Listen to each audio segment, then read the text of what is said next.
Bloomberg Audio Studios. Podcasts, radio, news. Boeing, the worst performer in the Dow Industrials. Moody's says it's putting the plane maker on review for a possible downgrade to junk status. And of course, this is as 33,000 workers in the Seattle area rejected the latest labor deal and voted to strike. They walked off the job this morning. Yeah, the International Association of Machinists and Aerospace Workers walking off the job here. Kind of a blow here for a new CEO that's really been on the job for less than 2 months here. We do talk about that strike and what the effect is on Boeing. And we're going to continue that story right now with the head of their union. We welcome in right now our Bloomberg audiences across all of our platforms. A discussion here about those 33,000 workers walking off the job. We're joined right now by the lead negotiator of those talks on the labor union side, Jon Holden. He's president of IAM District 751. Jon, thanks for being here on the day. We were looking at a 20+% pay raise down the line for workers. That was rejected. The original plan or the original proposal that had come out of the labor union side, what was that percentage, and do you think you're going to get there? Thank you for having me. Our members have worked hard over the last 10 years to place themselves in a position of leverage. It's been a long road. We haven't renegotiated our full contract since 2008, so there's a lot to address. We've certainly had some tough times when our membership was threatened with job loss and moving jobs away from our production facilities here in Washington. And so there were some pretty deep wounds that our members had to work through. We proposed over 40% wage increases, and our members certainly deserve those wages. But there's many other things as well. We also lost our defined benefit pension. There was a mass cost shift on healthcare. And there's many other issues that our members are looking to address, and we're going to work hard to do that. They're confident, they're ready, they've put themselves in the strongest leverage position possible at the right time. So that's where we're at. What's the relationship right now like, Jon, with management at Boeing, particularly at the executive side? Do they seem amenable to maybe compromising on some of these issues? Well, we'll see. We'll see. I know they're going through their own issues, but I will tell you that I'm focused solely on what our members need, what their priorities are, and we need more. And we're going to definitely push that forward. Jon, we know the White House has been in touch with both Boeing and the union. Is that helpful to you? Have they been able to move the needle in any way? We'll see. That remains to be seen. I hope so.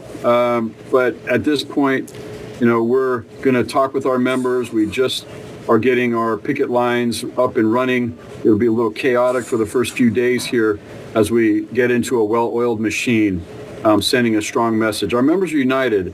A massive rejection of the contract and a massive vote to go on strike at 96%. So, our members are united across all of our demographics, whether they've worked here for a few months or for 45 years. Everyone's united, and we intend to go after the items that our members deserve. So I would like you to be able to outline for us the next steps for you from where you sit. Do you plan to head back to the bargaining table this weekend? FMCS is involved and is calling both sides to come back to the table, so we're working through some of those items. We will certainly get back to the table as quickly as we can. We also have to talk to our members. Since the strike was called last night at midnight, we still have some engagement we need to do so that when we go back to the table, we can propose the items that we feel we can make headway on to get a deal done. So we have a little bit of time and hopefully early next week. Are you in a position, meaning the union, are you in a position right now to provide support for workers should this strike be prolonged? Yeah, we have a very strong strike fund, and our members will be eligible for that. There's a lot of opportunity for our members. We've spent the last 5 years talking about saving for this, putting into your individual strike fund, preparing so that we could stand on principle and make sure that financial decisions aren't what will, make people decide whether they can accept an agreement or not, but standing on principle so that we can all move ourselves forward. I'm wondering if you could go back in time for me, Jon, to the last contract, the last negotiations, and why you feel now that maybe came up short. I know you have the benefit of hindsight of being able to judge what was done then, but what could have been done differently that maybe would have put or maybe made you feel a little bit better about the contract situation today? Well, a lot of this is coming from an extension that happened in 2013-14. And in that extension, our members did lose their defined benefit pension. They were threatened that, a major portion of their work would be sent somewhere else for thousands of our members, threatening thousands of their families in our community. We had a massive cost shift on healthcare, and we also had stagnated wages over the last 8 to 10 years. And that was on the heels of being threatened that the 737 MAX aircraft would also be built somewhere else unless we agreed to an extension and a cost shift of healthcare at the time. So there's some deep wounds that we're trying to heal. Right. And I believe this agreement, had it been off of, a previous agreement from 3 years ago or something, might have been perceived different, but this was just a bridge too far. Right. And our members are fighting for what they deserve. And there's many issues that we're trying to address. It's hard to pick just one, but that's what kind of led to this overwhelming vote to strike. Thank you for providing the context there.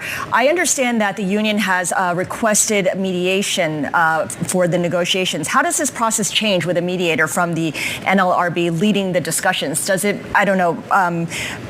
prevent or rule out the chance of a quick resolution the way that we saw at the Boeing supplier Spirit AeroSystems? Well, the company reached out to FMCS, Federal Mediation and Conciliatory Services. And so we want to get back to the table as well. That's our job, is to reach an agreement that provides a better agreement for our members. I think there are benefits to having mediation, and hopefully those can work. But it doesn't deter us from addressing the needs that our members have set. They have spoken loudly. They are standing shoulder to shoulder, speaking with one voice, and we are determined to make the demands, to make the improvements that they're demanding. So, as you know, Bloomberg Television speaks to, or our audience is analysts, whether it's equity analysts or credit analysts, and investors, bond investors and equity investors. What is your message from the union to this audience? What do you want them to know? It's not usually a group of folks that I talk to a lot. So kind of the message that I gave the company, I might give to them. You can either meet the demands of our membership now, or it can cost more later. And I think it's important that we resolve this as quickly as we can, that they take seriously our proposals. It's what our members have earned and deserved, and I think that's the best way to resolve this quickly. And just real quickly here, too, there's been a lot of talk. Anytime you have these big labor strikes, it's not always just about the workers at that particular company, particularly with an ecosystem like making airplanes here. This is going to have reverberations for other companies, even restaurants and other things in the area here. Have you had any discussions at all with other workers in those lines of work, other business leaders in those areas, small business leaders, about how they're going to get through this should this extend for some period of time? Well, we've had discussions with the community at large for the last couple of years. In fact, our efforts to fight for job security are fighting for certainly our members to have jobs long into the future, but that also brings jobs for everyone else, the other Boeing employees that aren't represented by the IAM, those in the community that are in the aerospace supply chain that have committed their lives to be in aerospace and help aerospace thrive, and everyone else that's benefited from these good jobs in the community. So it's been a fight, not just for ourselves, but for everyone else, to ensure that we have long-term jobs long into the future. Jon Holden, president of IAM District 751, thank you so much for spending some time with us and explaining your side.